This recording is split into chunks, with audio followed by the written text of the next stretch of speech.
My name is Emily. And I never thought my own mother-in-law could ruin my life. Until the night I realized she had stolen everything I ever valued. My gold, my inheritance, my trust, and sold it without a word. I want to tell you exactly how it happened. Not because I'm proud. Not because I want sympathy. But because if this story can save even one person from betrayal, it's worth telling. When I married Michael, I thought I was joining a loving family. Michael was kind, funny, and smart. And his mother, I believed she was a sweet, caring woman. At first, everything was fine. Family dinners, holidays, laughter. It was everything I dreamed of.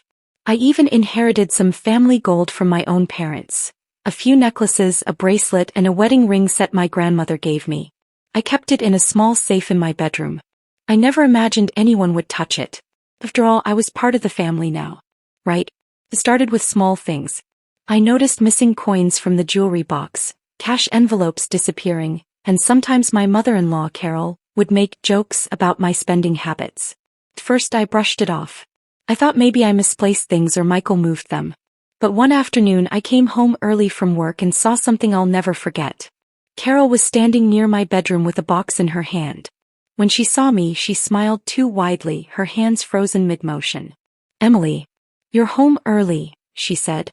Her tone sounded innocent, but the way her fingers trembled over the box, it told me the truth.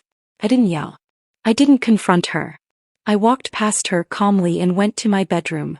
The box was empty, but I knew exactly what she was holding, and I decided I would wait. Patience. That was going to be my weapon. Within a week, I noticed my necklaces and bracelets were gone. Not a single piece remained in my safe. I confronted Michael. "Did you move my jewelry?" He looked confused. "Your jewelry? No, why would I?" I didn't let him finish. I could see the guilt in his mother's eyes as she passed behind him.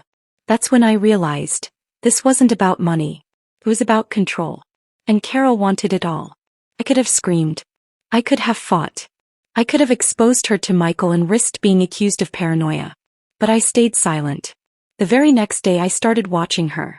Not in a creepy way, I just paid attention. I noticed she would leave the house in the mornings, supposedly shopping, but her car would always disappear to a local pawn shop. So I followed her. And I couldn't believe my eyes. She was selling my gold. My grandmother's rings. My wedding set. Everything. Each time she handed the items over, she received hundreds of dollars in cash. And each time she smiled like she was getting away with the perfect crime. I knew I needed proof. So I installed a small hidden camera in my bedroom. I didn't tell Michael. I wanted this to be undeniable. 2 weeks later, I finally caught her in the act on camera. Carol sneaked into my bedroom while I was at work. She opened the safe with ease. Her fingers trembled slightly, but she managed to remove every item and slip it into her bag. I watched it all happen. For the first time in years, I felt a cold, dark rage. I didn't react immediately. Instead, I backed up the footage, printed screenshots, and compiled a detailed list of everything she stole, including approximate values. This wasn't just about gold anymore. It was about justice. I decided I would not confront her directly.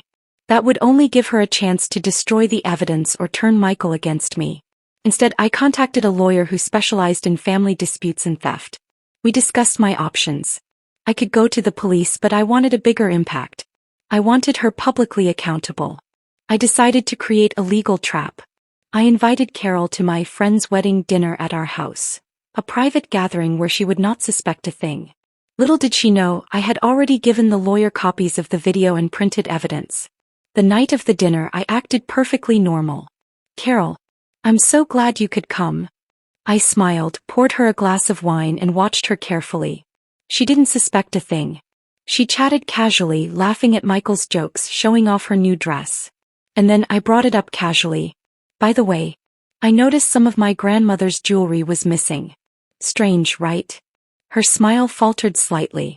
She sipped her wine faster. I let the silence linger just enough to make her squirm. Then I handed her a small folder. All the screenshots, camera images, and records of the pawn shop sales. Her face turned pale. "Emily, what is this?" I smiled coldly. "Evidence. Everything you've taken. Every sale. Every lie. I gave a copy to my lawyer. The authorities are already aware." Carol tried to lie. I thought, it was Yours to manage. I shook my head. No, it was mine. And now it's gone. Legally, you're finished. The next few weeks were intense. Carol hired a lawyer. Michael tried to mediate. But nothing could stop the truth. The court saw the hidden camera footage, pawn shop receipts, and my detailed inventory. Carol's lies fell apart in front of everyone. The judge ruled in my favor. Full financial restitution for the stolen gold. Legal fees covered. Official restraining orders preventing her from contacting me or Michael. Her reputation damaged publicly. Michael, who had been naive all along, finally realized the depth of his mother's deception. He apologized genuinely and promised never to take her side over me again. I sold some of the recovered gold to pay off debts and invested the rest. I didn't want to live in fear. I wanted freedom. Carol moved out. Michael and I rebuilt our marriage on honesty. And I learned a lesson I'll never forget. Sometimes silence isn't weakness.